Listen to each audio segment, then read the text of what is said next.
When thinking about Switzerland, you automatically hear yodeling, you smell bratwurst, and you picture snowy mountains. Our company has expanded to the beautiful land of Switzerland, and I'm here to inform you on the history and business. Through extensive research on Switzerland, I've gained knowledge needed for our expansion through the Alps. First, I'll give you background information on Switzerland. Second, I'll tell you how to survive when in the country. And last, I'll tell you how business is done with the Swiss. Let's start on some background. Switzerland is a decentralized government, and they have a quote that says, unity yes and uniformity no. In the 2015 Culturegram Online World Editions Encyclopedia's entry on Switzerland, the Swiss Confederation is one of the oldest democracies, and it is also a bicameral legislation. Switzerland is known for peace, neutrality, and refuge. Their political neutrality is very important to the citizens. That means they're not part of NATO or the EU. Simonetta Sommaruga is the president of Switzerland, and there are big cities that are Geneva, Zurich, and their capital, Bern. Switzerland is a major world power, and they sponsor the Red Cross, peace conferences, and they're also home to the World Trade Organization. Switzerland is well known for their banks. They are believed to be a tax haven, but Switzerland citizens believe strongly in the right to secrecy.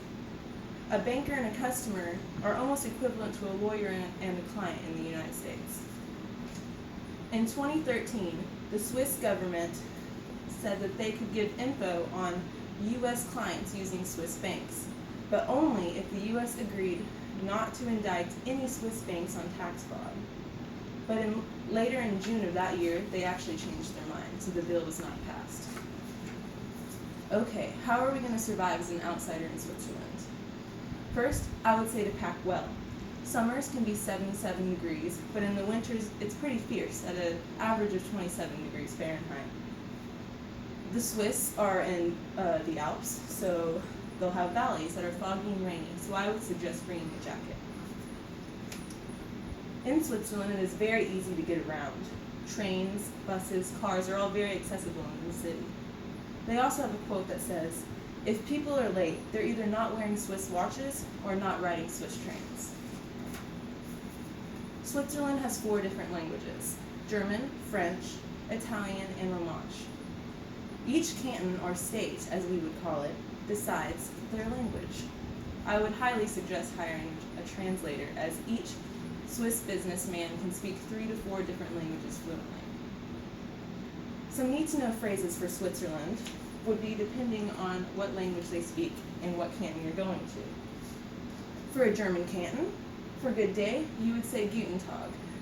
Guten Abend is for good evening, Frau means miss, and Er means Mr. For French speaking, you'll say bonjour for good day, bonsoir for good evening, madame for miss, and monsieur for Mr. Switzerland also believes highly in nonverbal gestures. Stretching, yawning, fidgeting, and pointing your index finger to your head are all seen as very rude. Okay, so now that we have some information, let's talk business. The Swiss believe in hard work, thrift, independence, punctuality, and a sense of responsibility in their businesses.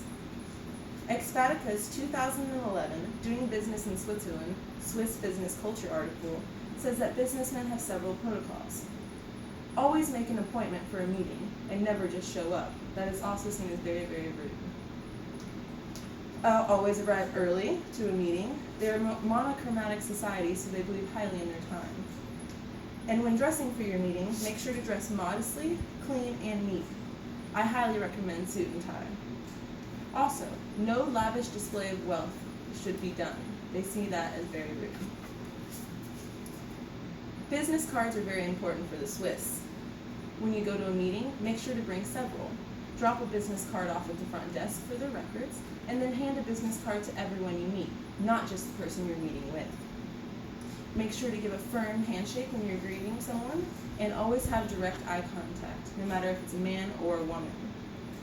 Address them as Mr. or Mrs., Frau or Herr, or Madame or Monsieur, because they are a very professional group of people.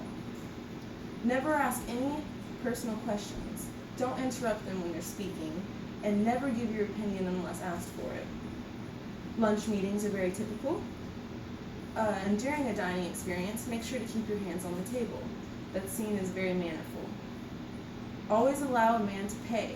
That is seen as respectful, and the Swiss people are very old-fashioned. Everyone knows that giving a gift is a good way to win over a business partner, but always in Swiss culture, make sure to give the gift after a negotiation. Never give an expensive gift because that could be seen as flattery or bribery. And don't give a gift if one is not given to you. Now I will reiterate my main points. First, I gave you the background on Switzerland, which is very important to know when wanting to understand the culture. Second, I told you how to survive when you arrive in the country of Switzerland. Remember to hire a translator, pack appropriately, and always avoid rude nonverbal gestures. Last, the business practice of Switzerland is very formal. As long as you stay on the conservative side, it'll definitely lead to your success. Good luck on your travels, and Guten Tag.